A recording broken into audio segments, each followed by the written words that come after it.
Oh my goodness. Welcome back, ladies and gentlemen, to the BOOM. This is episode 5, I believe.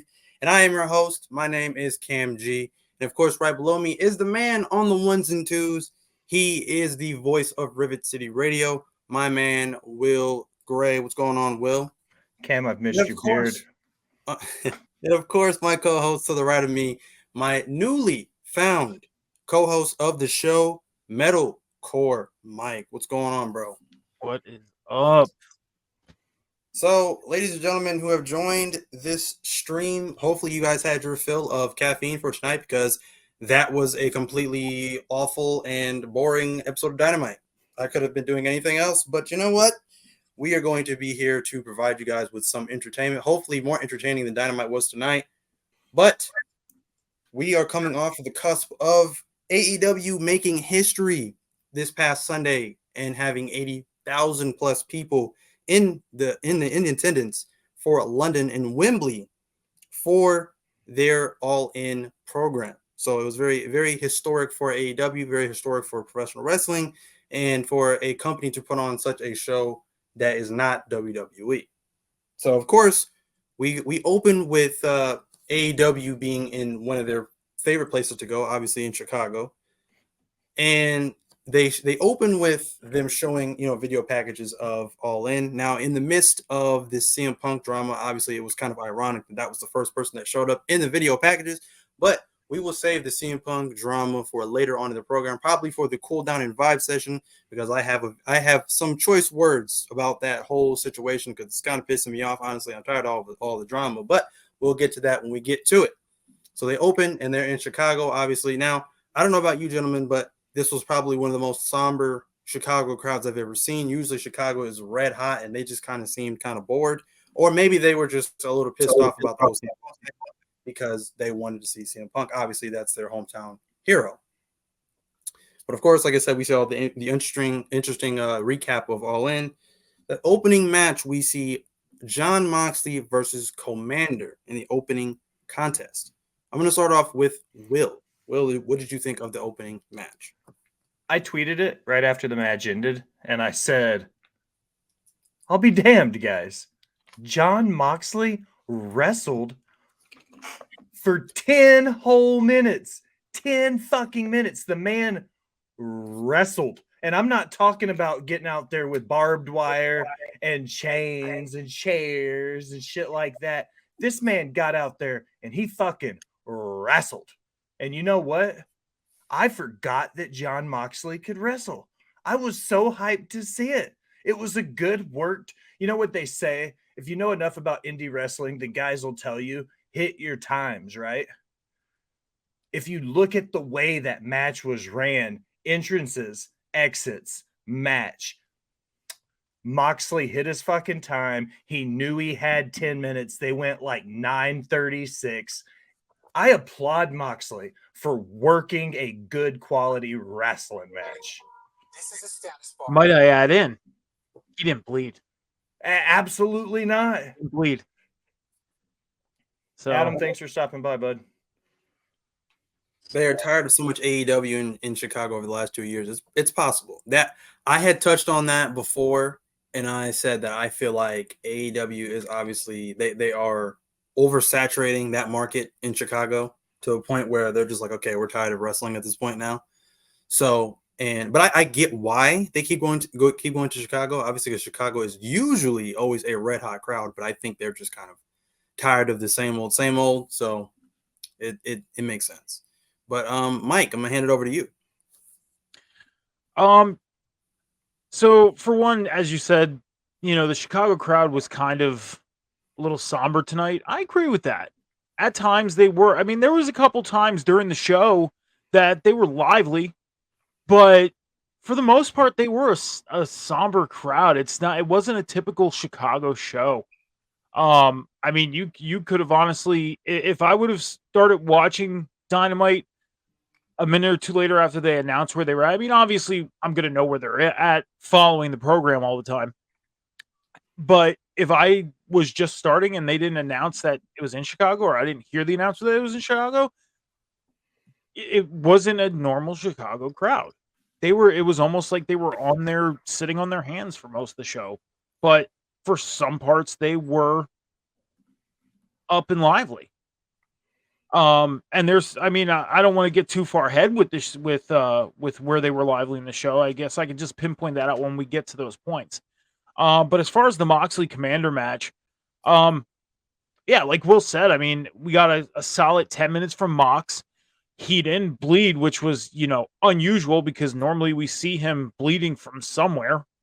So, and it was just a solid match. And now he's going into All Out to fight for the international championship, which is kind of, I don't know, it's kind of odd because AEW, you really don't see guys that held the world title go for any lower titles as of late. I think the only person that has is Kenny Omega. He won the trios championships after being world champion. So I kind of like the fact that Mox is moving forward, going after the international title. I think that's going to be a great match on Sunday. Speaking I of like what Allison said, and I like what Shadow said. Didn't seem like an AEW show. It definitely did not.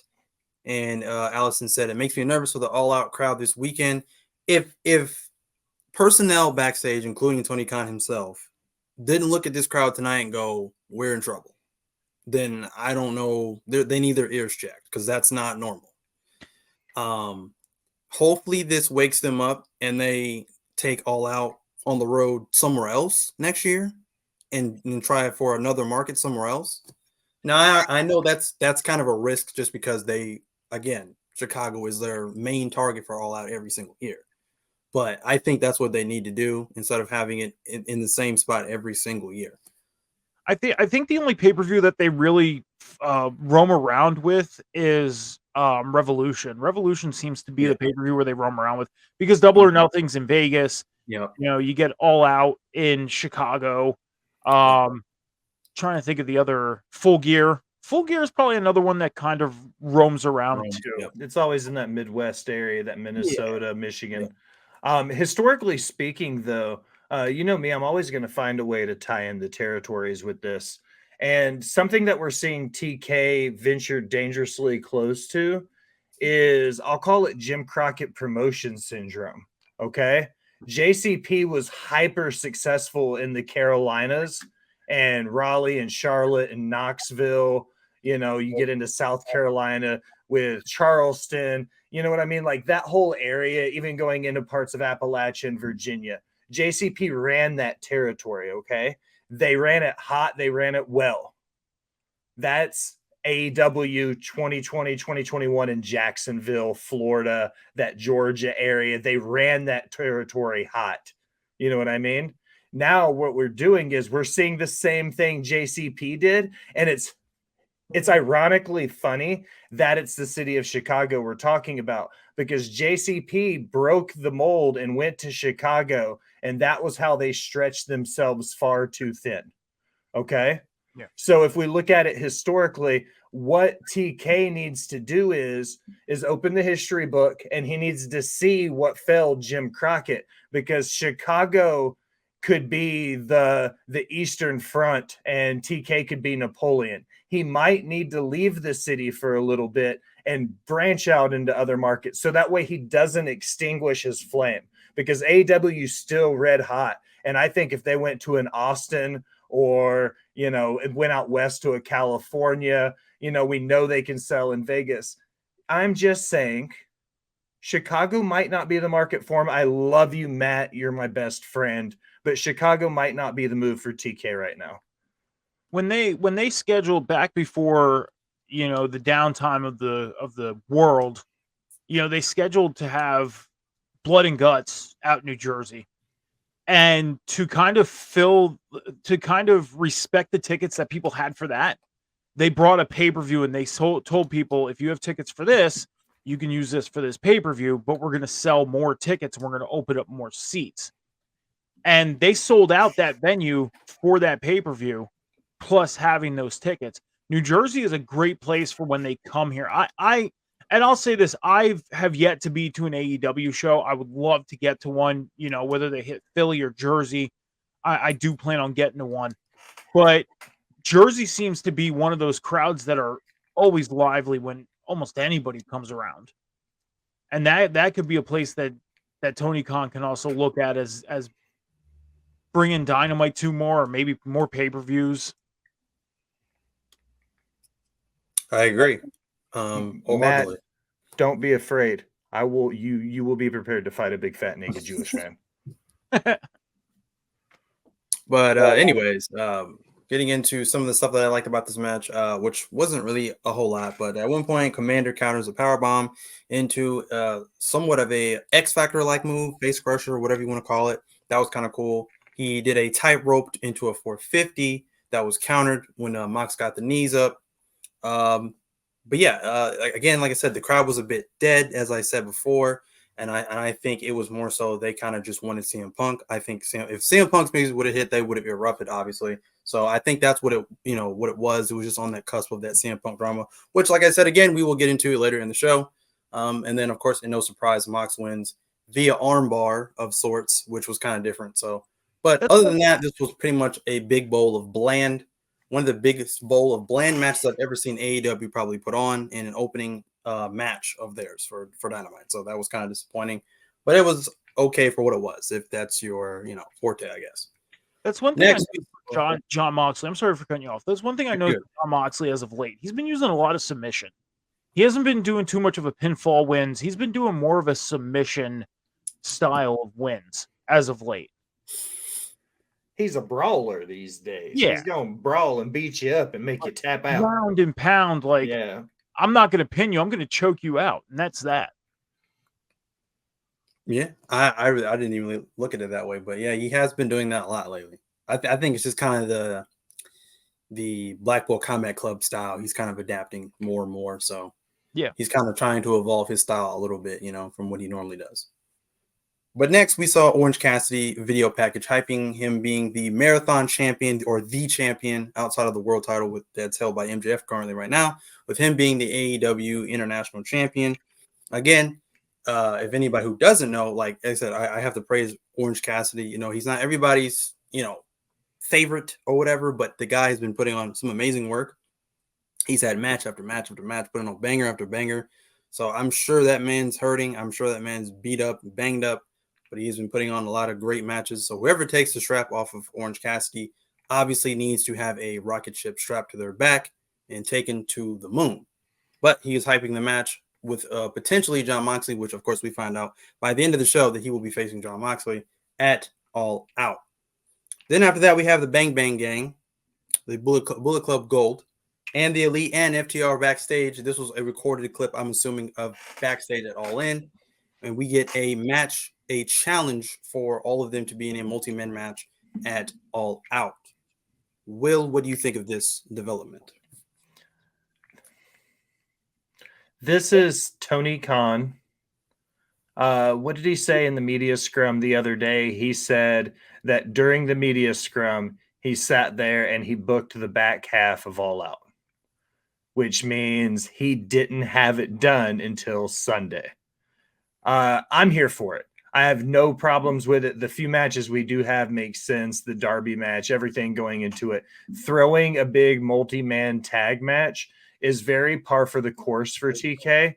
He pulls a lot from the booking styles of like, I'm going to mispronounce his name and I apologize for that, but Gato, I think is how they pronounce it in New Japan.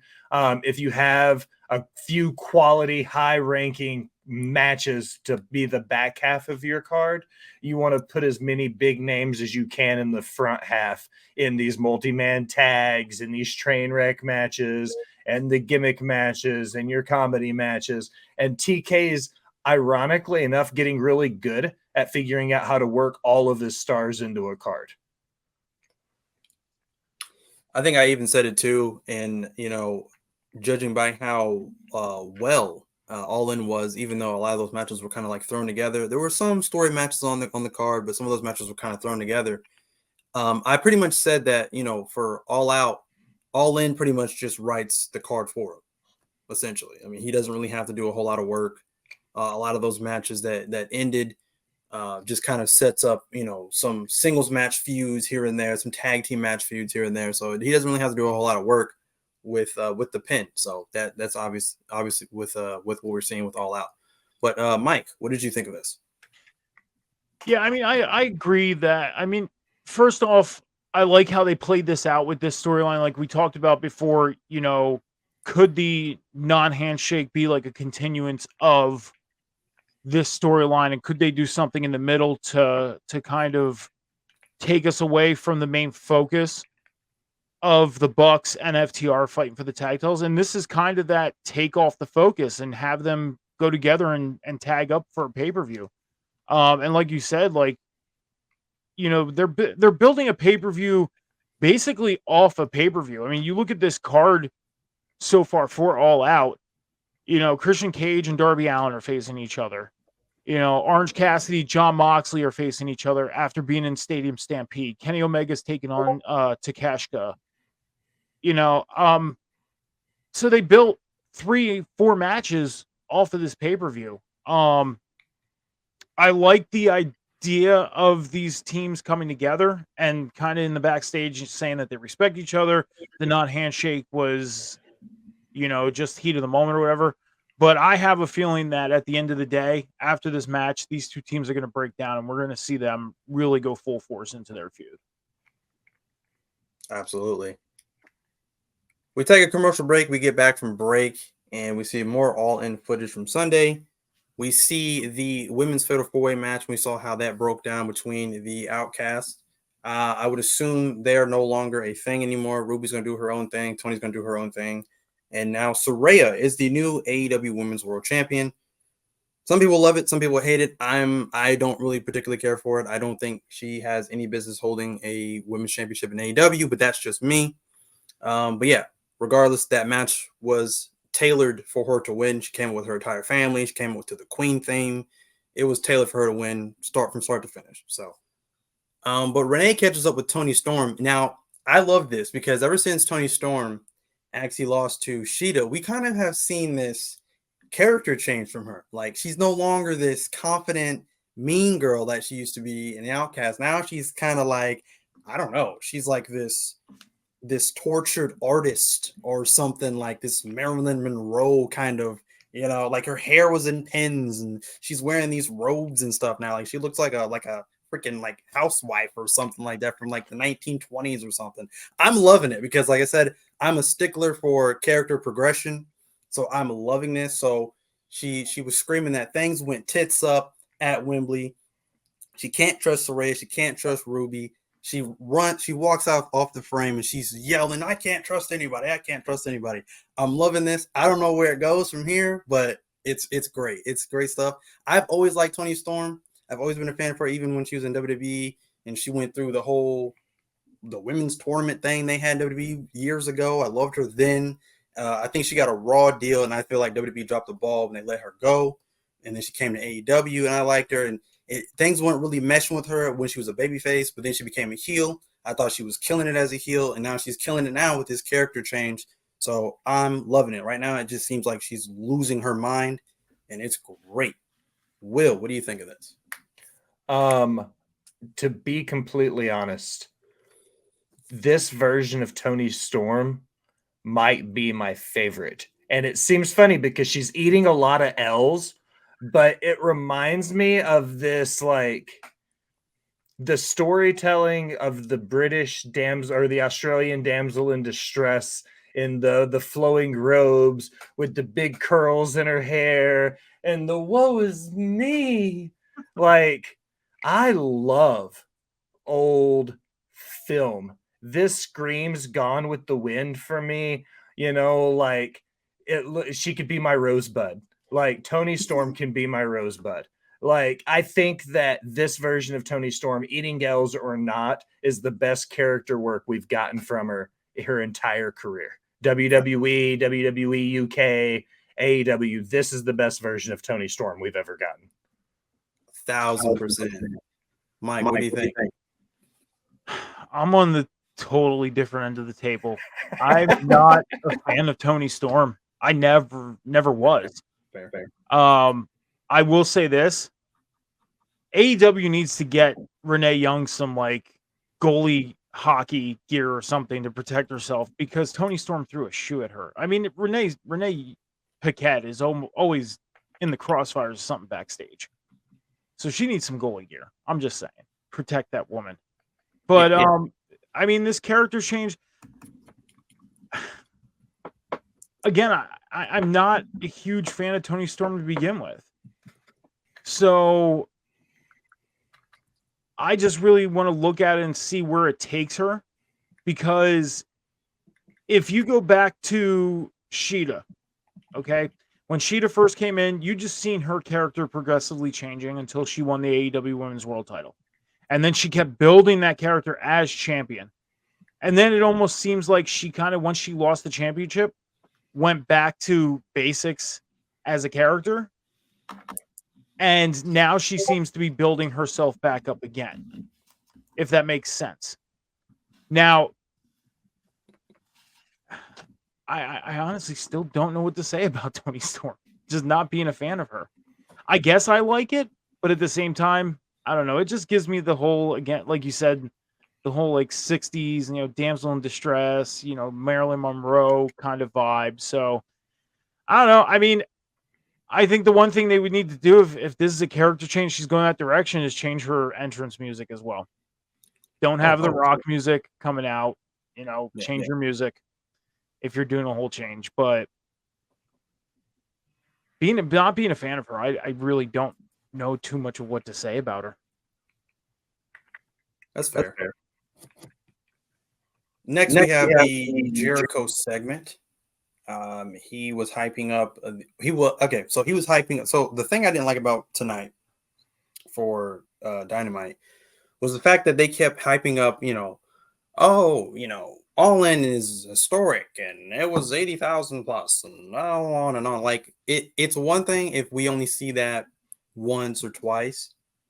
But to keep seeing it or keep hearing, like almost everybody who had a segment come out and say the same thing was like, okay, that was the like the most super like script kind of by the book thing that like you would normally see with WWE, if that makes any sense. And it's like I just didn't like that. Like we get it, we understand it was historic. We don't need to keep hearing it. Hear it once, maybe twice. Cool, but we don't need every segment that we just have to keep hearing that. But anyways, he calls out Sammy Guevara for an apology for snuffing him after the match with Will Ospreay at All In. And of course, eventually, Sammy says he tried to help him. They actually played video footage from All In where Sammy used the bat. They go back and forth for a little while. Jericho is basically saying that Sammy needs to follow his lead to get ahead in singles competition. In the end, cooler heads prevail. Now we're getting the Les Sex Gods reunited, and they are going after the AEW World Tag Team titles. Now, I don't know how I feel about this, but I don't know about you guys or anybody who's watching this or listening to this. They are not on the level of FTR, nor will they ever be. So the fact that they're challenging for the AEW Tag Team titles is kind of a joke, if you ask me, but that's just me. Mike, what did you think of this?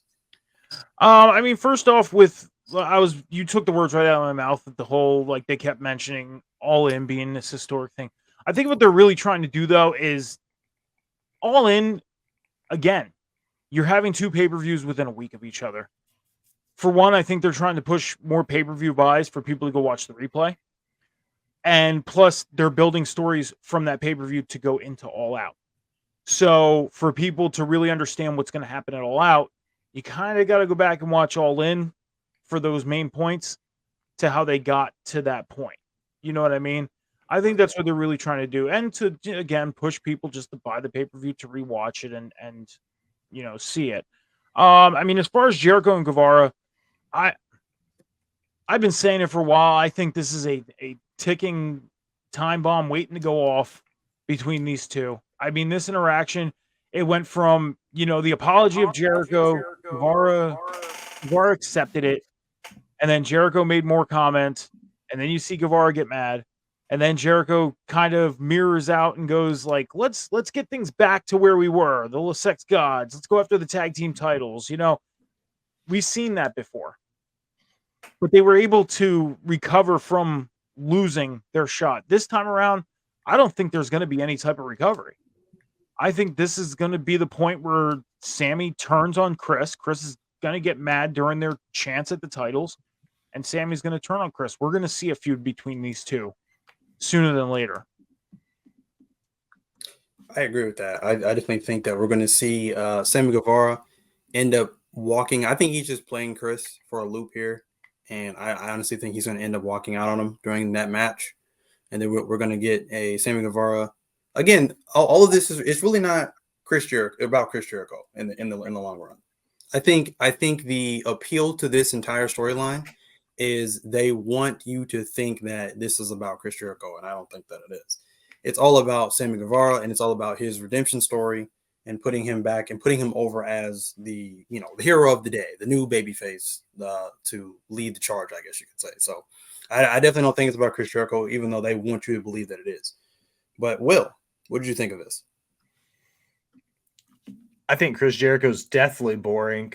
I think at this point in his career, he needs to be relegated to a backstage role to help tutor and mentor and to be a producer and a mind for Tony Khan and all the different things that a brilliant mind like Jericho's for wrestling could do, besides using up TV time and card spots for so many more talented people. I'm not taking away at all what the Ayatollah of rock and roll is. He's historically one of the greatest to ever do it. But right now in 2023, AEW needs him as a backstage role to help keep the fucking circus in line. Chris Jericho doesn't need to be Chris Jericho in the front side in the ring. Chris Jericho needs to be a leader in that backstage locker room more than anything. That's where AEW needs him right now. I think what this is just like I said at the beginning. They're trying to get names on the card because they need it. We know lace sex gods aren't going to dethrone that top 3 or 4 tag teams of, this generation right now. FTR is on one of the hottest tag team runs since the Bucks had the belts. Like, it's not Chris Jericho's time to dethrone them for the tag titles. Please just go backstage. Just please. I can agree with that because they do need somebody to kind of, I wouldn't say control, but kind of help keep some guys in line. Mm-hmm. Because and like you said, Cam, we're gonna talk about the CM Punk stuff in a little bit, but Chris Jericho, I think, could be one of those guys that can help guys avoid stuff like that.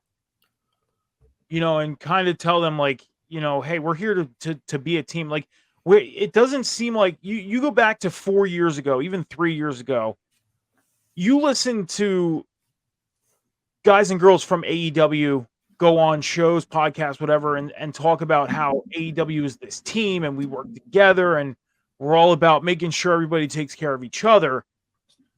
But lately it's been, we got guys and girls going at each other's throats and trying to, kind of throw each other under the bus. And it doesn't feel like that team aspect is there in a sense. And I think something like a Chris Jericho helping keep guys in line and kind of bring that back to the fold for that locker room would be a good thing. I can definitely agree with Chris Jericho being one of the guys to be backstage more. And they can even take somebody, like even though she's champion right now, Saraya, she can be somebody to kind of help with the women. Serena Deeb. Or Serena, I was going to say Serena Deeb as well. She could be, they can eat that. One of those can be one of the women to kind of keep, some of the women in line and try and keep the bull crap from happening and bring back more of that team aspect, that team feel. So, Will, I'm glad you mentioned the whole circus being kept in line backstage. We're going to go ahead and get into the cool down and vibe session of this. When we come back, we're going to talk about Wheeler Yuta versus Eddie Kingston for the New Japan Openweight Strong Championship, I believe it's called. But so obviously we're going to talk about the suspensions of Jack Perry and CM Punk. So brace yourselves, guys, because I'm about to go on a rant here. So it's been a while, but I have 3 takeaways from this. But before I say that, it's It's important that I stress that I'm literally trying to not be biased because I am a CM Punk fan at the end of the day. But with all this CM Punk drama that's going on, it's destroying the company. And I don't know if Tony Khan realizes that or even if he cares, but it's definitely an issue. And anyone that says otherwise, they're lying to themselves. But my three takeaways is this. Number one, stop the BS. Stop making this guy to be the bad guy. And when I say this guy, I mean CM Punk. Because yes, does he have somewhat of an ego? Yes. Does he tend to speak out? Does he tend to go, I guess, in business for himself? Sure. But I think the guy is just real. And I don't think a lot of people like that because CM Punk refuses to hold his tongue when he sees something out of place or when he sees something he doesn't like. Now, I've had people say stuff like, he's basically the Hulk Hogan of nowadays. And when he doesn't like something, he pretty much just takes his ball and goes home. I disagree with that because I don't necessarily think that he is trying to necessarily turn, booking or creative or whatever in his favor. I don't think so. I think it's Tony Khan's fault for even trying to center some kind of show around CM Punk and then giving CM Punk that power to sort of do what he wants. Essentially, you just don't do that. You're having the inmates run the asylum, and that was the problem with WCW. And I know as an AEW fan, I hate that comparison. I'm tired of that comparison with WCW and AEW. Like it's so annoying at this point because I hear it so much. But I get the comparison because again, this is exactly what was wrong with WCW. They just start letting the inmates grab the pen, pencil, whatever, and just start writing themselves and putting themselves over when they had no business of being over. So, and I think I even have once I find it, the pretty much some of the reports and things like that happened with the whole situation. But apparently, people close to CM Punk say there hasn't been much communication between Tony Khan and CM Punk since this happened. PW Torch reports CM Punk confronted Tony Khan in what is described as a heated, intense manner, and according to three sources, told Khan he quit and was chewed out Tony Khan with harsh phrasing. So he chewed out Tony Khan with harsh phrasing. So that's like again, it almost seems like a power struggle. We talk about a power struggle in WWE between Vince and Triple H. It almost seems like there's a power struggle as well between CM Punk and Tony Khan because it's like whose company is it really? Is it Tony Khan's or is it CM Punk's? You know what I'm saying? Like if they want to give Collision to CM Punk and say do what you will, fine, that's great. But he needs to also be kept in line, just like the rest of the talent that's signed to the company. That says like, hey, don't go crazy and just thinking like you're above the company, So that's a problem as well. But getting back into my takeaways, obviously, I'm getting like way off topic.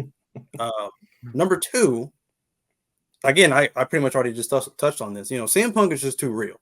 He's just too real. He's going to tell you how he feels about something. He doesn't really care. He just doesn't. The incident now, again, for people that are watching, listening that don't know the incident, apparently him and Jack Perry had some sort of incident. I don't know when this was. I guess was on Collision at some point. This was at All In All In. after the buy-in, but before the main card started.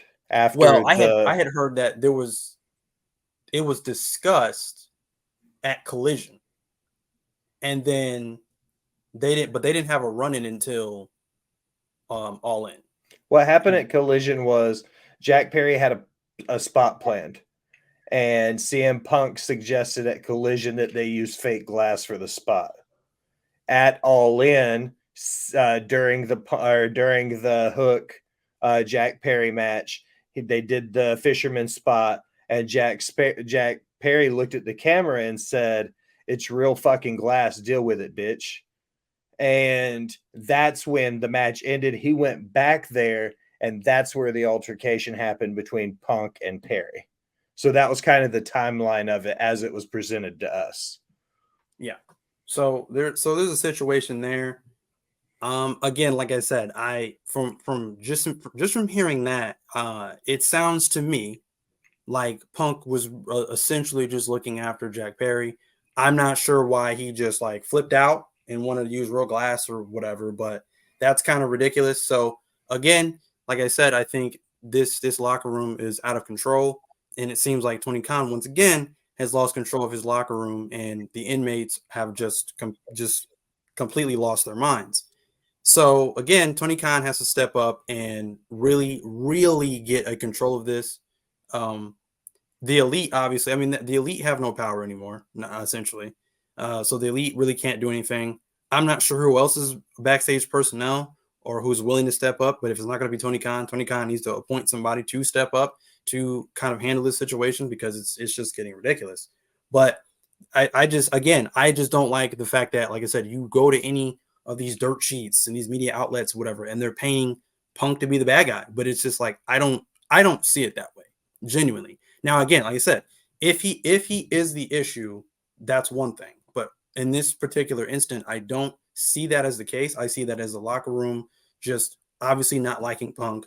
They're looking out for any opportunity to where he slips up or he says this or he does that, and then they were going to use that and sort of go at him, take that opportunity to now have an issue with him. So that's what I see. So it's an opportunistic way for that locker room to look at CM Punk, if you ask me. So they're kind of like, I don't know if I want to say picking on CM Punk, but they're like targeting him just because they just don't like the way he does business. My third and final takeaway, and again, I just kind of alluded to this as well. If, and this is a big if CM Punk is the issue, then just release him once and for all. Tony Khan, you need to just stop dealing with it and just go ahead and release him once and for all. Do whatever with the quote unquote real AEW World title with the spray painted X, throw it in the garbage, burn it, have a bonfire, do whatever. But if he truly is the issue, and I've got this all wrong, right? Because again, I don't know all the backstage politics. I'm not there. But if he is 100% the problem, then you need to just go ahead and just release the issue so you can get back down to business. That's all I got to say about that. I think it's hilarious that year over year, Punk finds a way to get suspended. So during the worst time of the year to be active in pro wrestling, he can't perform because of a suspension, and then he stays the hottest commodity in pro wrestling. I don't at all think at this point CM Phil is anything but the most brilliant carny to ever do it. And you can't be mad at a carny for doing carny shit. Like, it took me a long time to appreciate The Miz for being a dastardly heel. I appreciate The Miz. He's a workhorse. CM Phil for a long time, I thought he was just toxic. No, Phil's not toxic. Phil's just a fucking carny, bro. He's gonna do carny shit. He's one of these big top dudes from the old days that's gonna figure out a way to make his money, skip town, wait a few months for the heat to die down, then he's gonna come back the hero again. The man's fucking brilliant. Mike? I think, and this is the thing with CM Punk, his whole WWE situation is always going to hang over his head. Bottom line. But if it wasn't WWE, it'd be Ring of Honor. If it wasn't Ring of Honor, it'd be UFC. If it wasn't UFC, it'd be AEW. Nobody's talking about the fact he's already washed out as being a commentator in this third tier, like MMA group or whatever. Like, True. But I think him coming into AEW and the issues that he's been involved with, everybody leads it back to what happened in WWE. It does. And I agree with you, Cam. I don't think this is all his fault. I don't. I'm a CM Punk fan. I've always been a CM Punk fan. I have. I agree that when he's in the wrong, he's in the wrong. But in this situation, if the story is true about they had that conversation at Collision about maybe they should use fake glass, then in this point, Jack Perry's in the wrong for saying what he said on camera, live, during a pay-per-view. Like, you keep those discussions in the back. You don't make them known to the world. So if CM Punk confronted him about it right away, backstage before his match, had in a sense, had the right to, but he tried to keep it backstage, in which Jack Perry didn't. Right. You know what I mean? So now, I mean, as far as last year, with that part, as far as what was talked about what happened backstage, again, we're never going to know what happened. We're never going to know the truth of what happened. We're going to hearsay everything. But Tony Khan should have stopped him when he went too far during that scrum. But instead, he just sat there on his hands and made stupid faces. Right. And that was that. This time around, Punk, I don't know. It's more so not Punk's. I don't think it's Punk's fault on this part. I think it was more Jack Perry.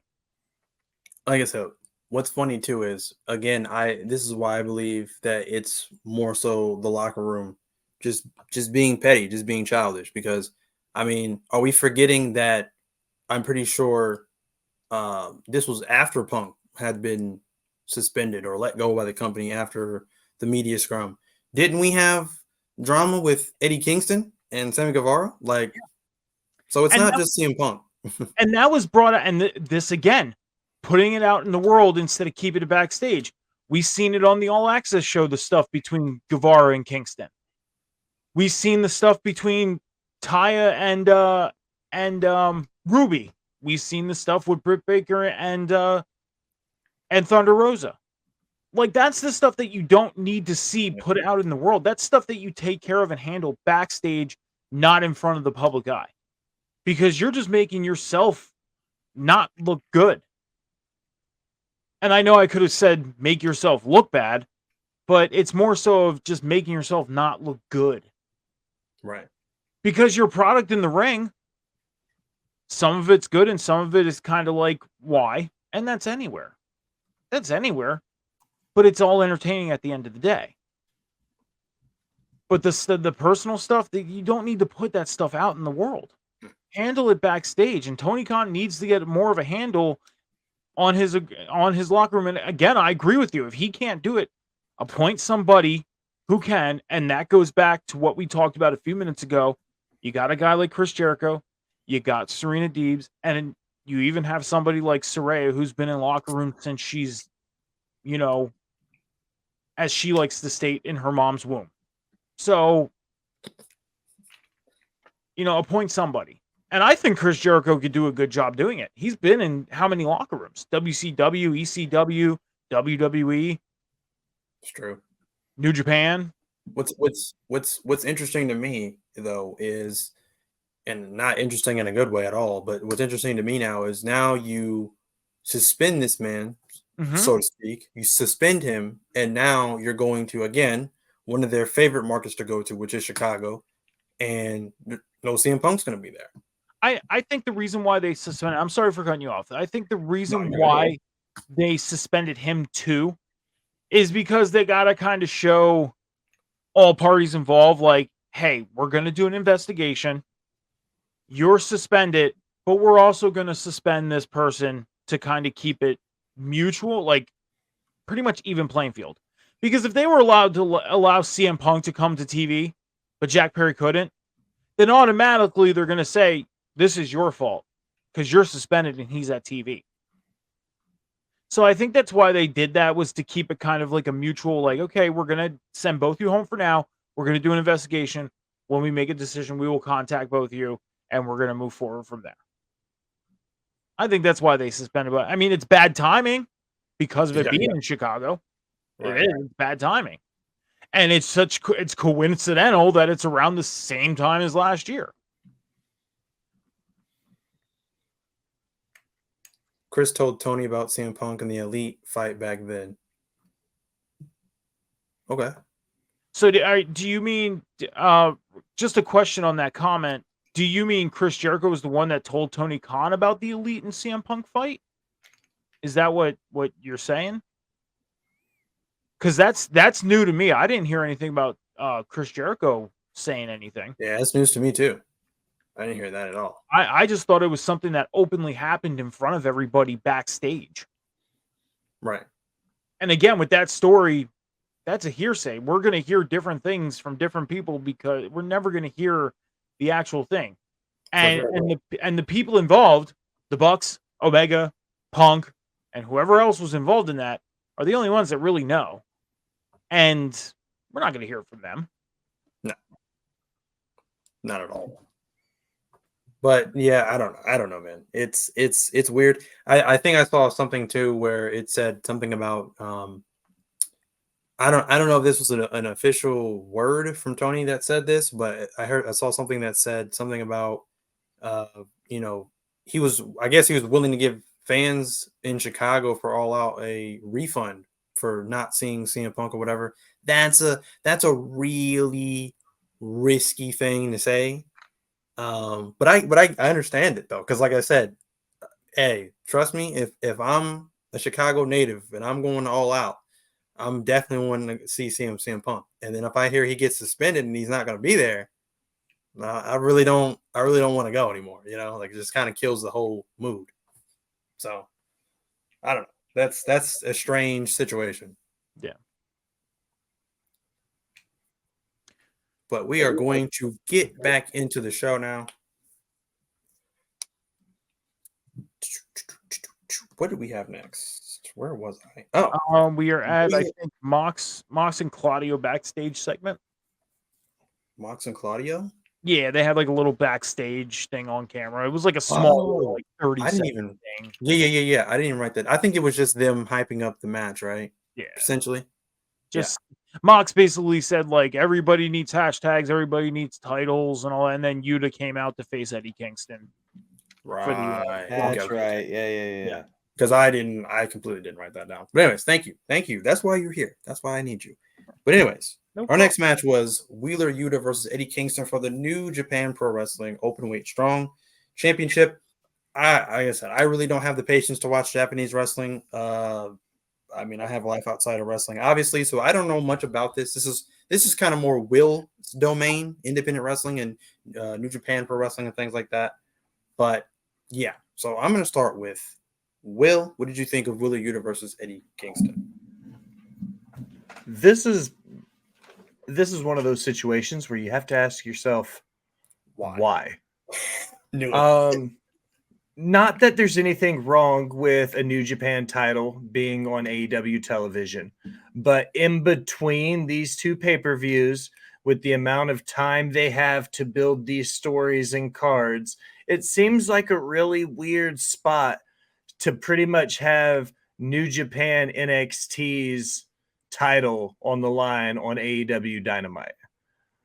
It just seemed like odd booking. If you wanted a Wheeler Yuta match or if you wanted a Kingston match, you didn't necessarily have to throw in the New Japan Strong title.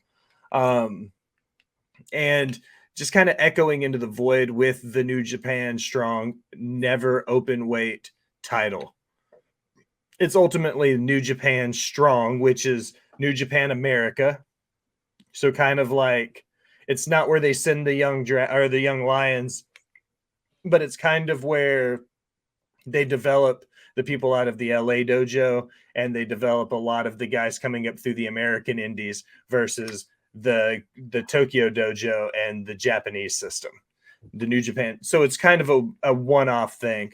You've seen Aussie Open, all these guys come through. It just seemed like an odd placement to put New Japan Strong's title on an AEW programming in between their two biggest shows of the year for no reason, because nobody at any point thought Wheeler Yuta's going to take this belt.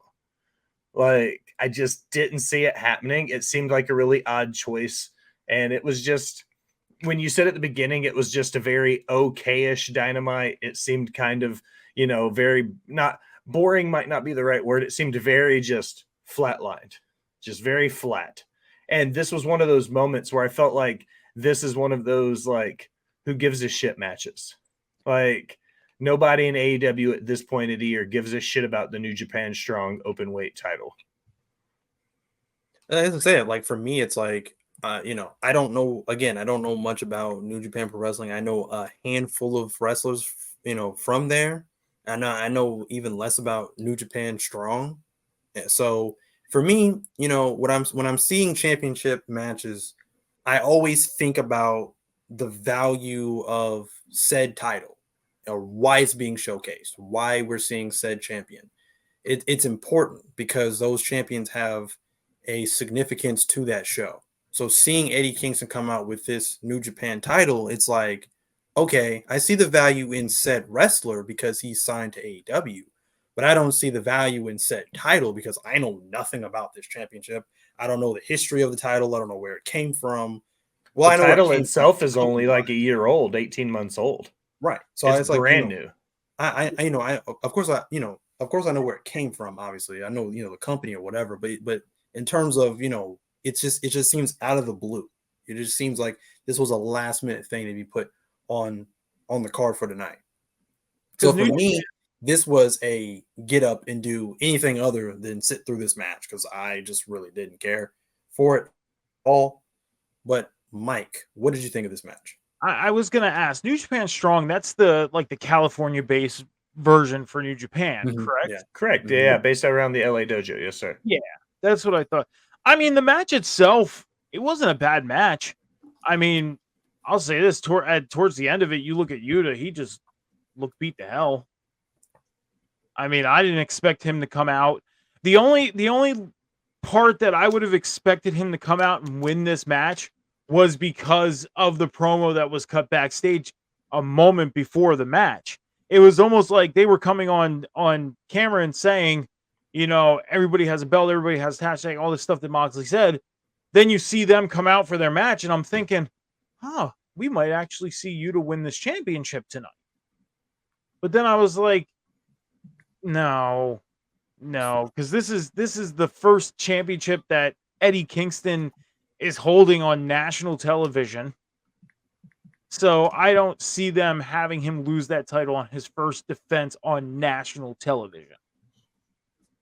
So, but overall, as far as the match, I think the match was pretty decent for what it was.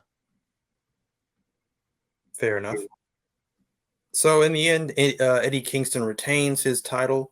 Next up, we have a video package showing the two matches that the Brochachos, Better Than You, Bebe, Adam Cole, and MJF had at All In. In the buy-in, they had the Ring of Honor Tag Team title match, which they are the new Ring of Honor Tag Team champions, and in the main event, where they challenged each other for the AEW World Championship. It cut to a backstage segment with MJF, and he was iced at his neck. He was after the match.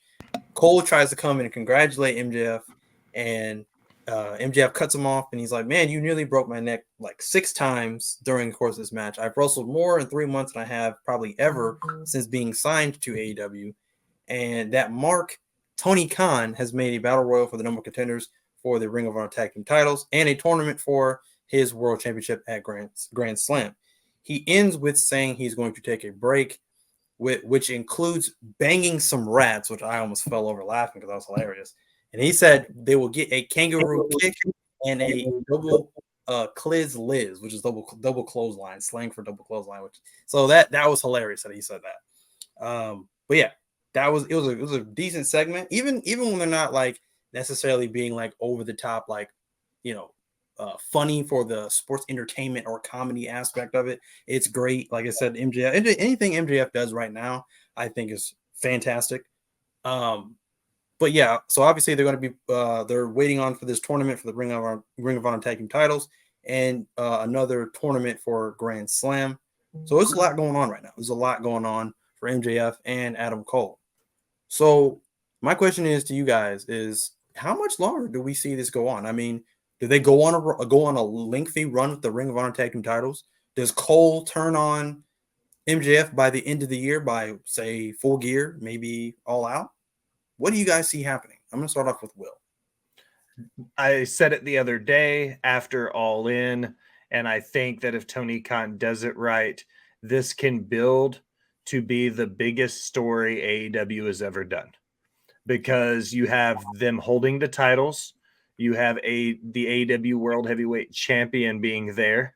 You look at the dissension between them, the naturally building story with the Kingdom, thinking about the fact they're going to have to feud for those tag titles down the road. Then the inevitable turn where you go into Adam Cole versus MJF again for the rubber match, where if Adam Cole wins, it's the biggest upset in the company's history.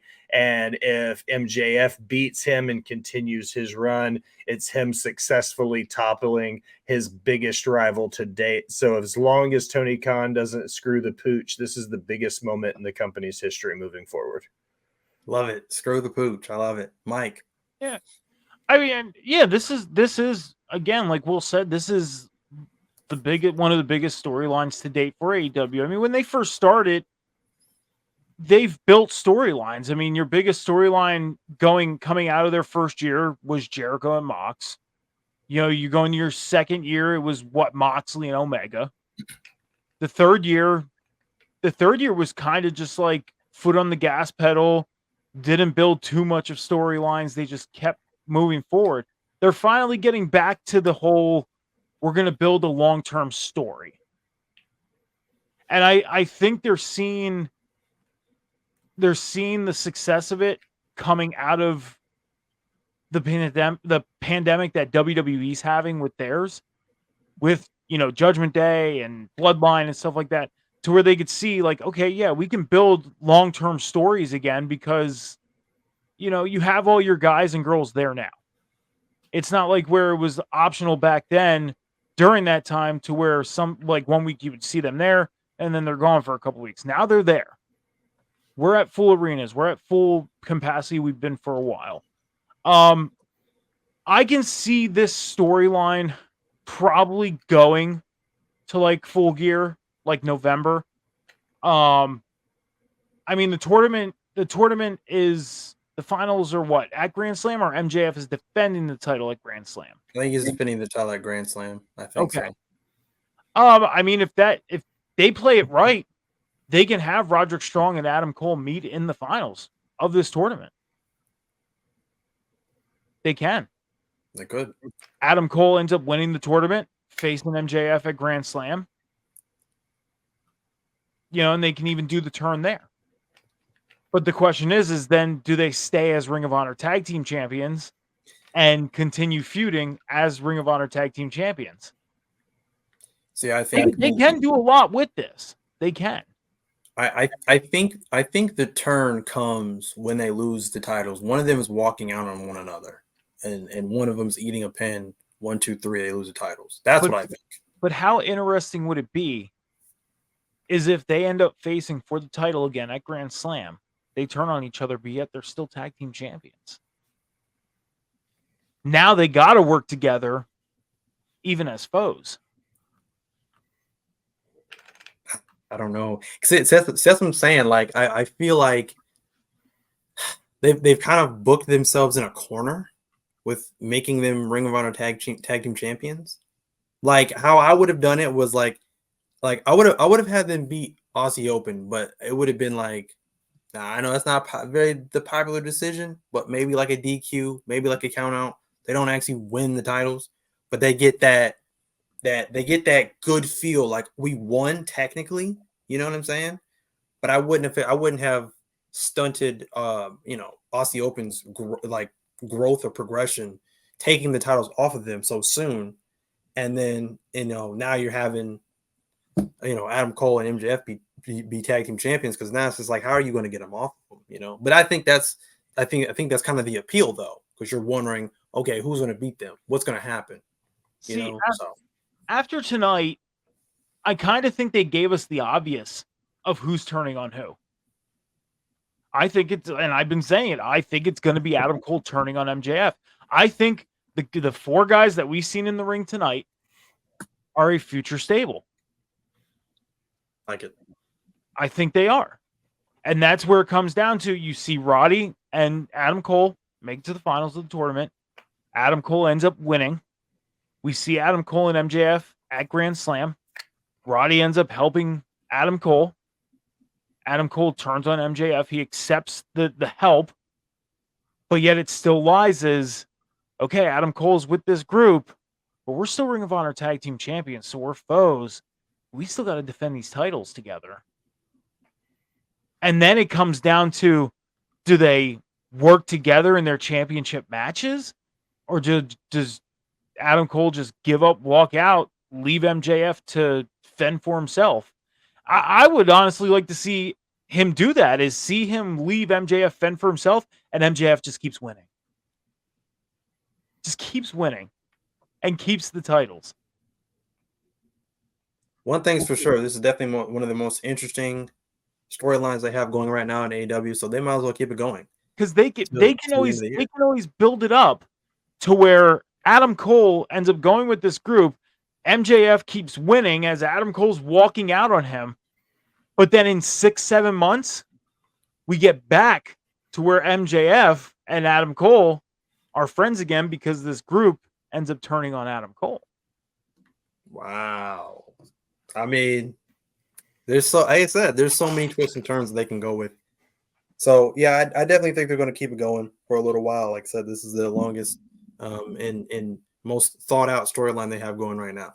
See, but Tony, anyways, we could sit here and talk about this all day long. But next we had Sammy Guevara getting interviewed by Renee, and he was cut off by Don Callis. He asks Sammy if it's difficult dealing with the sociopaths such as Chris Jericho. Now, my question is Don Callis, or was Don Callis attempting to recruit Sammy Guevara in with Takeshita? That would have been that'd be a very interesting element to see Takeshita and Sammy Guevara as a tag team right now. But yeah, that's my question to you gentlemen right now is was Don Callis attempting to recruit Sammy Guevara with him and Takeshita? I'm going to start with Mike. So I feel like there's a little bit of a twist to this. A couple weeks ago, Don Callis asked Chris Jericho to join his family. Chris said yes. Don Callis declined. Will Ospreay attacked. We got Ospreay and Jericho at All In. I feel like there's a slight twist to this because Don Callis is losing Will Ospreay. Ospreay's going to Impact. He's making an appearance. Might be with Impact. So, as much as we think of a Sammy Guevara turn on Chris Jericho, what if this is a Chris Jericho turn on Sammy Guevara and Chris Jericho ultimately is part of the family? Because at the end of the day, Chris Jericho keeps saying that Will Ospreay is one of his favorites. He did say that. What if this is a swerve that Chris Jericho is going to be a part of the family, and this is a Chris Jericho being one step ahead of Sammy and playing that off? Because if you think of it, Chris Jericho as a babyface, does it really last long? In history, has he lasted long as a babyface? No. Where Sammy Guevara as a babyface has. That's the same as like with Randy Orton. Anytime he's been a babyface, it doesn't last very long. So this is the longest Randy Orton's been a babyface. He's still a babyface being out. Right. So, but Sammy Guevara, he lost as a babyface. Right. So could we get swerved? I'm not saying that I feel like we can get swerved because, like I said, I think Sammy ultimately be the one to turn on Chris. Right. But the question lies is, could it be Chris Jericho turning on him and Chris Jericho ultimately becoming part of that family? So, or could it be Sammy becoming part of the family ultimately at the end? I feel like Don Callis, one way, shape, or form, has something to do with the two of them further down the road when either one of them turns on each other. Right. It's very possible. But I still feel like it's Sammy turning on Chris. I'm going to stick with that. Fair enough. Will? I don't think Don Callis is another point of needed material here.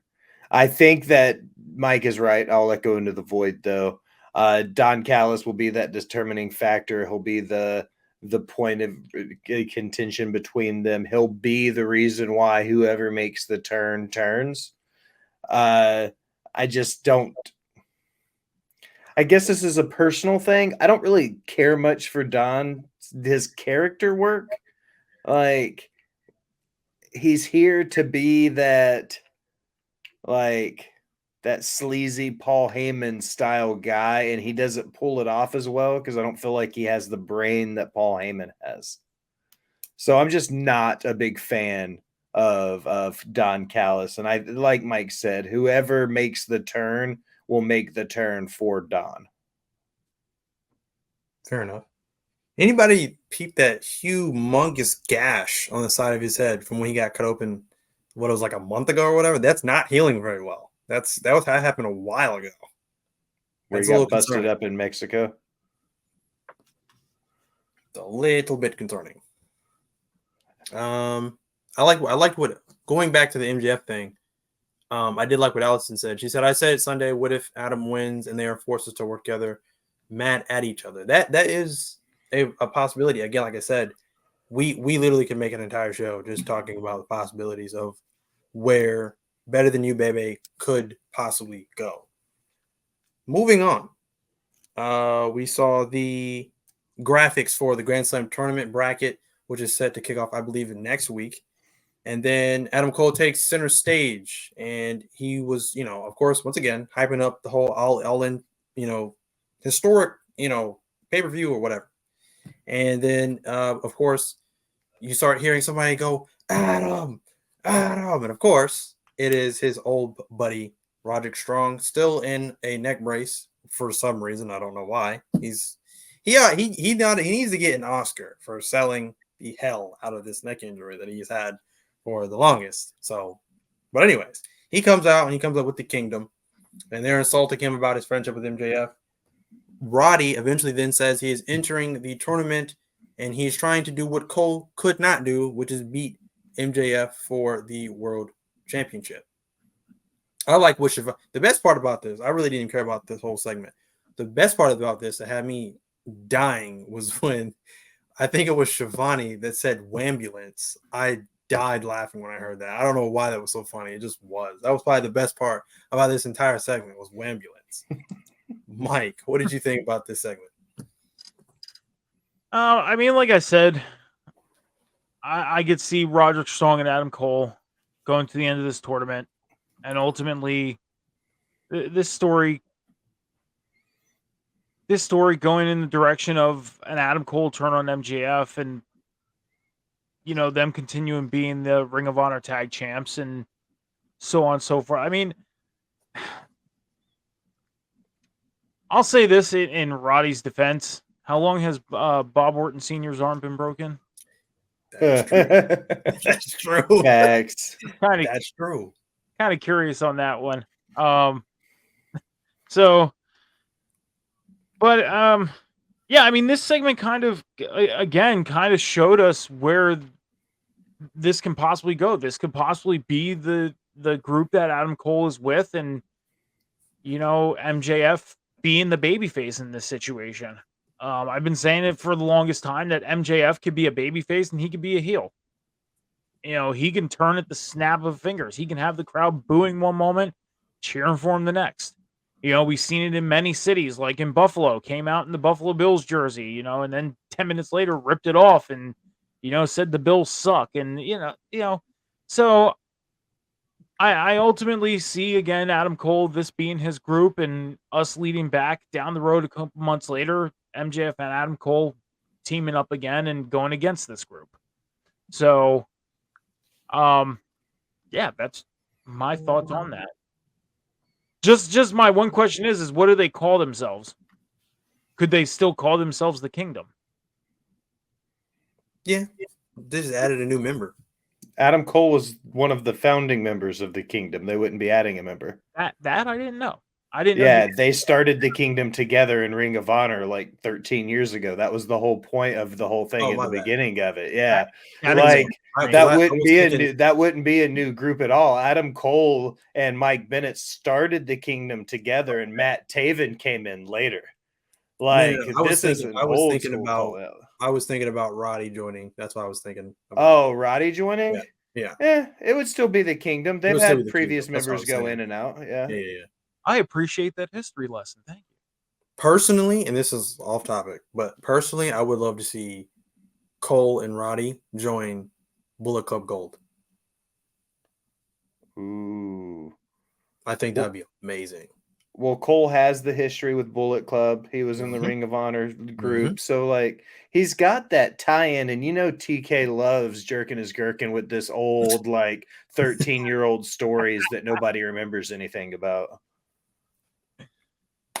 Hey, I think it'd be a good fit, definitely.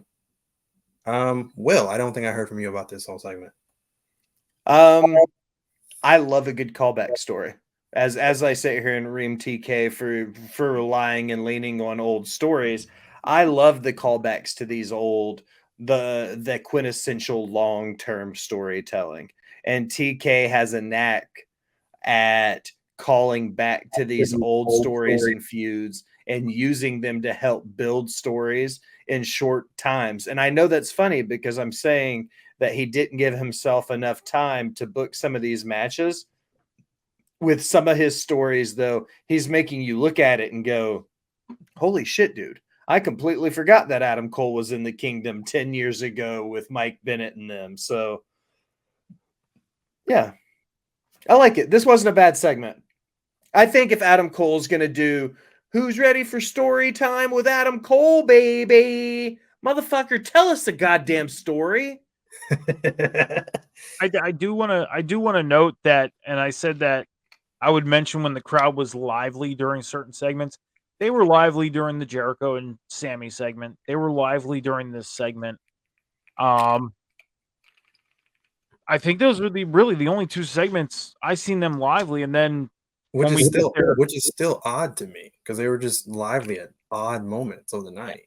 and And then in moments I main thought event, they'd be lively, they just weren't. the main event was another Yeah, portion of the night they were lively. So I don't know. It was weird. It was like they took some NyQuil or something. I don't know. It was very odd for a Chicago crowd. Next we saw Penta backstage with whatever his name, Alex, I think is his name. Alex, He of course he's yeah, I forget. yeah, Marvez, is it? No, think. not No, Alex Marvez. Marvez is an announcer. This is Alexander. What is Alejandro Fuente or whatever? The Alexander the assistant. Alejandro the assistant. Alejandro. Okay, I'm sorry. I just got flashbacks when you said that. But anyway, saw Penta backstage, and he was making the claim that he was going to beat Moxley or make Moxley pay for what he did to Penta or did to, I'm sorry, what he did to Ray Phoenix, his brother. Now, what I found odd about that was if that's the case, I don't. They should have just made it be. They should have just made it be Penta versus Mox on the card, and it would just be the whole feud would just be Penta out for revenge or to avenge his brother. You know what I'm saying? Because it doesn't make sense to for him to want to beat Orange Cassidy for the international championship and then face Mox and then try to claim that it's about the championship when it's not. It's about Ray. So that I found that to be kind of bizarre, but I got yeah. I got the name. Alexander Abrahantes. Alexander Abrahantes. There you I would go. have never guessed that. I knew Not it at all. started with an A. But yeah, so that was just a segment hyping up the match, hyping up the main event. And where am I at? Next, we had the women's trios match. We had Statlander, Baker, and Cheetah versus Emi Sakura, Nyla Rose, and Marina Shafir. Now, before I ask you guys what did you think of this match, I couldn't care less about this match. But the one thing I want to ask before I ask you guys what do you think of this match? What third dimension of hell put together this awful trio of Shafir, Rose, and Emi Sakura. That's what I want to know. That was the weirdest trio I've ever seen, ever. Like, period. But Will, what did you think of this match? Didn't watch it, to be completely honest. This was my coming upstairs, getting ready for the stream, starting to get set up match. When I saw the first team come out, I was like, okay, this can be cool. And then I saw the second team come out, and I said, I have no interest in this at all. This has nothing to do with any of these stories. This isn't going to build anything. This was TK's. I'm going to put some women in the card so I don't get yelled at for not having a women's match.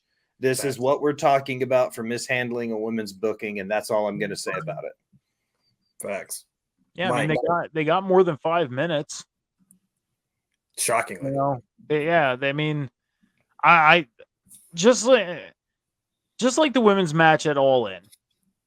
The women's match at All In for the title, I feel like was just like a going through the motions match just to get the title on Saraya. Just like this match, it was almost like a going through the motions to get Ruby Soho to come out and attack Chris Statlander for Sunday. So I'll say this about the All-In match, the All-In Fatal 4-Way match for the women. While I didn't particularly, I mean, it wasn't as bad as I initially thought it was going to be. So it was, I'll give it that. It was definitely better than what I thought it was going to be. But the thing that I think that was great about that match was the fact that it was, out of all the things that the women's that specifically that women's division has gone through, and just women's wrestling in general has gone through over the past year or whatever, that was a pretty like feel good moment for the women right there. They got to perform on a pretty big stage right there, so they were highlighted. So that's one thing I can say about that match, truly. But yeah, to your point though, Mike, I was going to get to that though. The highlight of that match obviously was after the match.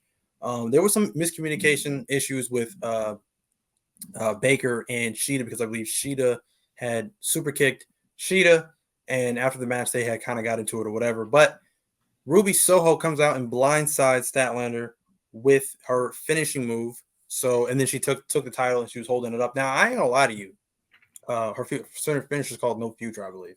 But she was holding up the title, and I'm not gonna lie, she looks pretty good with that championship. Like it just looks like it fits. It looks like it fits like a glove. So that's a match I am shockingly looking forward to. I think Chris Statlander should drop the title. Obviously, I don't think she's necessarily doing anything with the championship right now, and the title should be put on somebody else to further that progression of that championship. I just hope that the TBS title doesn't start to become a pass around title. I really don't. I mean, you got to think of it this way. Jade Cargill, she held that championship for over 500 days. She had a great reign with that championship, had no issue defending it. I really hope this isn't a pass around title. I agree. Ruby Soho looks good with that title, holding it up. If they decide to put it on Ruby, keep it on Ruby for a while. I mean, I said it before. I really hope Jade Cargill comes back and kind of runs through the women's division and becomes the women's world champion. Because I think Jade Cargill will be a hell of a women's world champion. She would. She has proven herself since starting. She's learned how to do this through her process. And to the women's defense in AEW, I mean, Tony Khan, he has a hell of a roster. A hell of a women's roster. And he just doesn't use it to his power. Right. At the beginning, he did with Nyla Rose and Riho and Hikaru Shida and Britt Baker and, up to, I think he really lost it around the time Thunder Rosa lost the title and it went on Jamie Hayter. That's when I feel like he really started losing it, because if you go back to the Thunder Rosa reign, how much did we really see Thunder Rosa on the microphone as champion? Not much. Not a lot. How much? I also think too it didn't help because he had a lot of new shiny new toys wanting to sign contracts, and when that happened, I think he kind of just got tunnel vision and just kind of forgot about where the women's division had started, and he just kind of just took off in a whole different direction. So that's also a problem as well. When you have new people coming in the company, this goes for the men or the women's, you can't forget about people that started with the company that were your core people in your women's division, your men's division, your singles division, whatever. You can't forget about them because when you have new people wanting to jump ship from WWE or GCW or whatever the case is, those originals, if you will, Mhm. tend to get pushed further down the card or just off the show completely. And I think that was also a problem. I mean, even during Sheeta's first reign, when she cut promos, her English wasn't very clear, but they still used the subtitles. You know what I mean? But going back to, after the Thunder Rosa reign, didn't see her much on the mic. Jamie Hayter, didn't see her much on the mic. Sheeta winning the title, or Tony Storm winning the title, didn't see her much on the mic. Sheeta winning the title again, not much on the mic. Now you have Saraya, who's won the championship. She's 4 days removed? So we haven't heard from her yet. She's not on the card for All Out, as far as I'm seeing. So are we gonna see them get back to, with Saraya winning the title? Are we gonna see them get back to, the women having more mic time now that Saraya has the belt? Because Saraya was on the mic a lot without the championship. Now she has the title. So hopefully we see her more on the mic. And more story building. Not just matches thrown together for the sake of having a match on the card. Right. But next we saw a video package, and this one was a head scratcher. So we saw a video package from Ring of Honor, and I don't know who in the blue hell Shane Taylor is. He challenges Samoa Joe for the Ring of Honor TV Championship at All Out, and they showed the graphic for that for All Out, and this screams buy-in match because again what I just talked about before with the New Japan Never Openweight Championship. I don't know the value in the Ring of Honor, any Ring of Honor championship being on AEW programming, and that goes for their pay-per-views as well. So I don't know. That seems like a very strange match. Like it All Out from the matches I've seen so far seem pretty solid. I mean, there's some solid storytelling right there. But then this match is just kind of like yeah, I don't know. This is probably the one kind of because I mean again I don't have the subscription service to Ring of Honor and all this. So I don't know the history with him and Samoa Joe. So I don't know the story there. I really don't. So it's kind of an odd thing to put on All Out this coming Sunday, I believe it is. Yeah. But then we see Don Callis and Takeshita backstage. They were discussing strategy over Omega's weak points from past injuries and surgeries, which I thought was kind of interesting. I felt like this should have been more of like a more of a backstage segment, like a locker room kind of thing, because I think just production wise it would have looked better. But anyways, that's just me being a stickler or whatever. But at the end of that though, I liked it because like I said, Takeshita just looked like he was a deranged psychopath. Like I love the direction they're going with right now with Takeshita, and I think they need to keep it going. Takeshita can go far. It's just it all really depends on his booking. And again, hopefully they don't mess this up. So far it's looking pretty good, and I'm looking forward to Takeshita and Omega. So, Will, what did you think of Takeshita? What do you think of Takeshita and Omega feud so far? I think this is TK piggybacking off of New Japan. I mean, I'm going to call a spade a spade. He's taking a feud from New Japan and he's bringing it to the States. And he's again, and this is one of the issues throughout the night, he's relied on stories from 5 years ago and 6 years ago and 10 years ago and 13 years ago to book his stories for him. And Takeshita and Omega is just another one, just another par for the course right here. His best stories are his originals. Adam Cole and MJF, the stuff he's doing with the Outcasts and Tony Storm and Saraya, like all of that is TK. Like so much other stuff he's doing, like the Kingdom and like this, is just borrowing from booking that was already done before he got the pencil. Fair. Mike? It's like TK runs a wrestling multiverse. That's the analogy that I'm looking for. Right. Mike? I mean, I'm looking forward to the match between Omega and Takeshita. I am, but at the same time, I'm not. I'm still holding on to. I want to see Omega and Ospreay again. I do. We'll get Omega and Ospreay at Wrestle Kingdom. Okay. I mean, I've never watched a Wrestle Kingdom show. I will for So that match. that match does happen. I will for that match. I think it's going to be my first Wrestle Kingdom show. But I don't know. I mean, I'm excited for the match, but at the same time, I'm just itching for an Ospreay and Omega rematch, and I think we should have gotten that at All Out. I mean, All In. We should have. All out, all in. It was a weird segment between the back because you have a manager kind of telling a guy who's been doing this for how long how to attack somebody. Like, oh, do this move, do that move. I was like, this is kind of weird. So Weird. Don Callis, I think, is not your typical like manager. If that makes any sense. He's not necessarily your, Jimmy Hart, Paul Bearer, Paul Heyman. He's not that way. He's more so, from the vibe that I get, he's kind of like this. I don't know. I don't even know how to put it, but like he's kind of like the coach for violence, if you will. Yeah. Like he just wants to see destruction. That's what I think. And he's all about his bottom dollar. So I think he would sell out to Kesha in a heartbeat if the next big thing came his way and he cut a deal with him. You know what I'm saying? Like that's the sleazy Don Callis role that he's playing. Would it be safe to question that Don Callis is almost trying to be like AEW's version of Paul Heyman? In a small sense? I just said that, Mike. Literally 20 minutes ago when we were talking about him the first time. I said he was AEW's Paul Heyman without the mind for the business. You did say that. Oh my gosh, wow. I love the shit out of you, my dude. Oh man.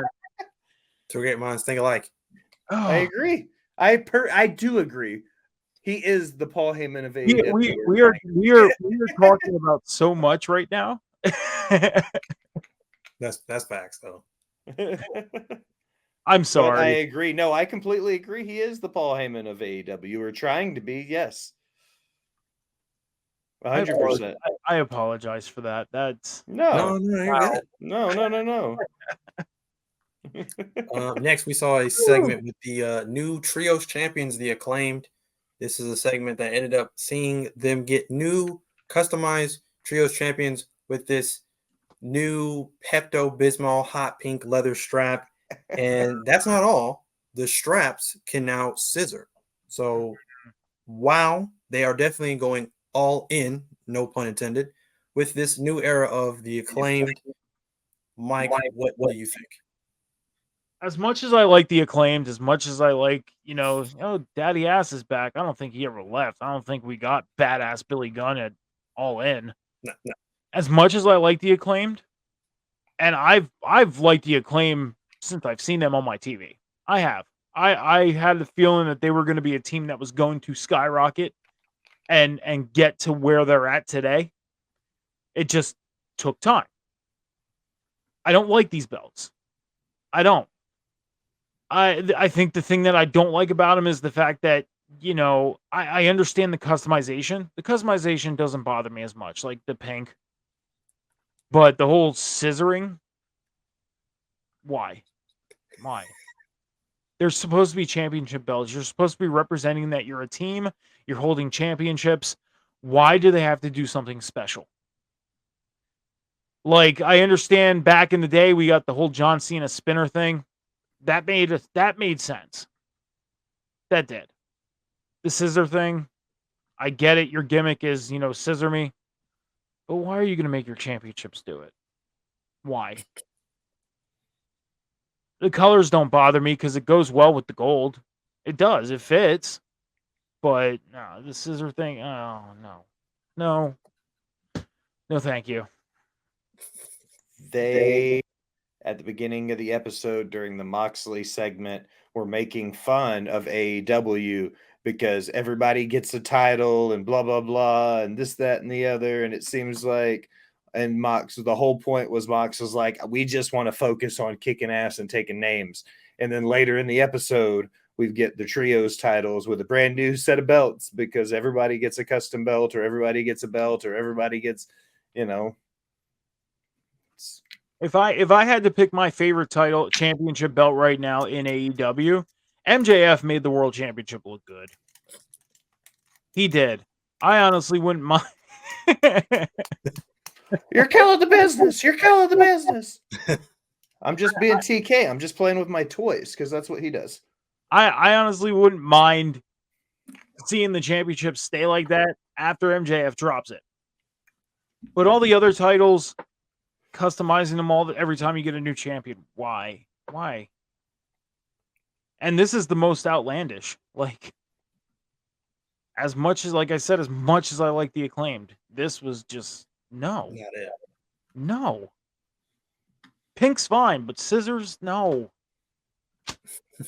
I'm gonna do this. I'm just gonna mute myself as I continue.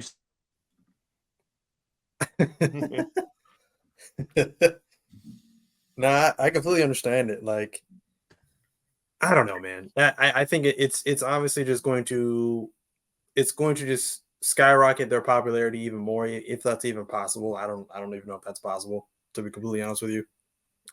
This was the one time, well, one of the few times that I saw the Chicago crowd go insane. So If somebody adds these championships as a thing to their collection, I want to like meet the person and something's wrong with you. ask them why they wasted their money doing it. Yes. Yes.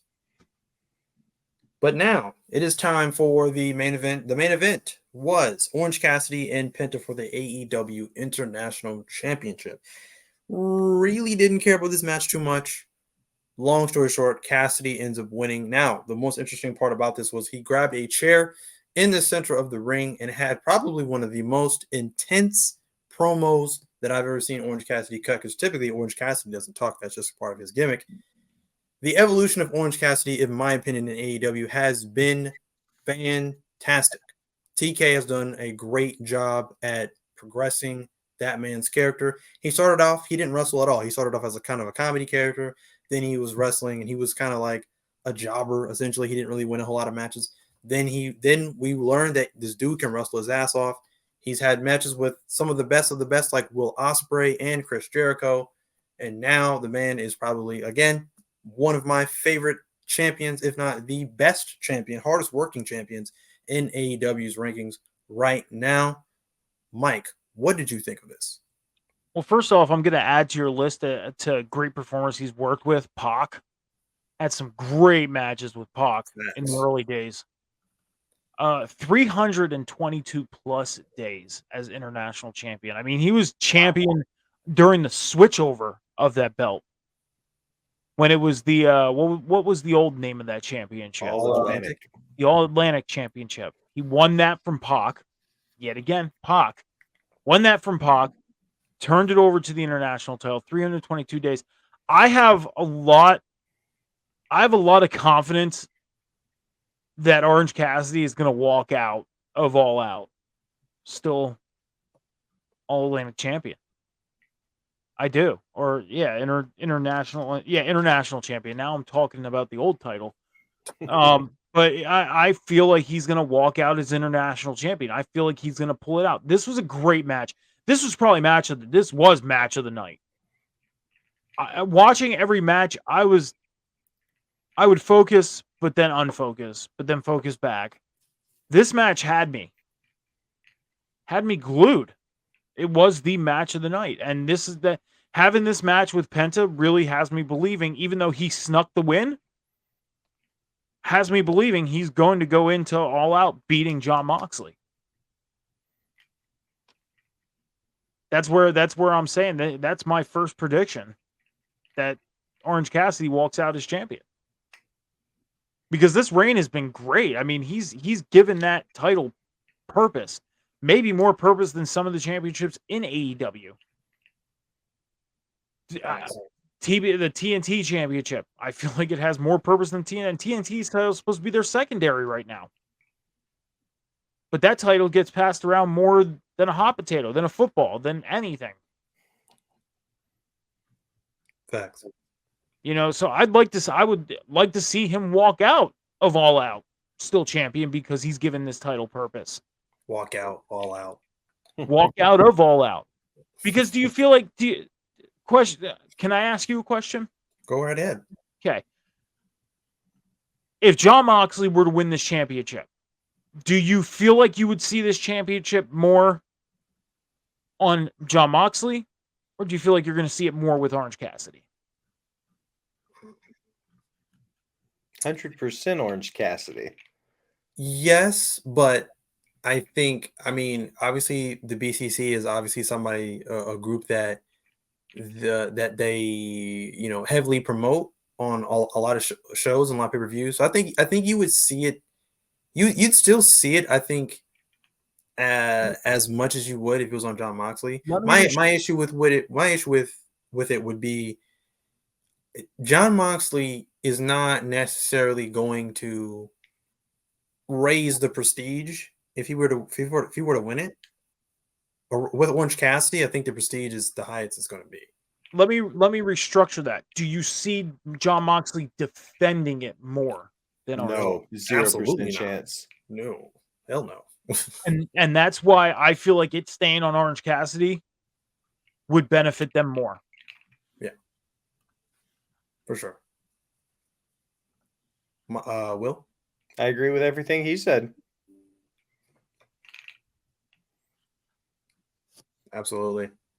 Ladies and gentlemen, I don't think Moxley defends that title as much. I think he saves it for, pay-per-views, special shows like Fyter Fest, Fight for the Fallen, TV special shows like that. But Orange Cassidy, he's defending that thing almost on a weekly basis. Yeah. Sometimes twice a week. He'll defend it on Dynamite, then go over to Collision or go over to Rampage and defend it. Right.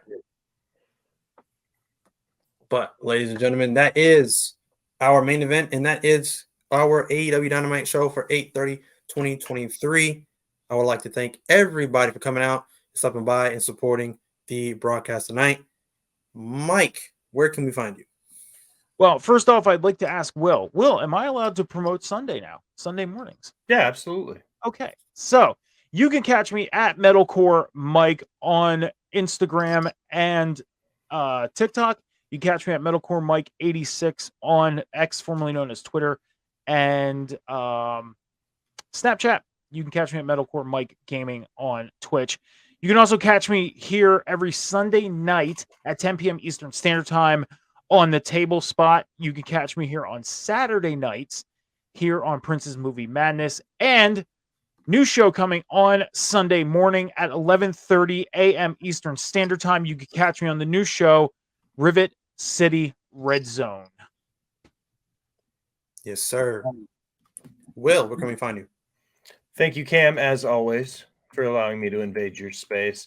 If you're interested in finding my shenanigans elsewhere, you can check my link tree at the Will Gray. You'll find everything I do for Botch Spots and Chair Shots, Rivet City Radio, Creatia World. You'll find all of my dirt sheet writings and the fiascos that I get into in the wrestling world at the Will Gray.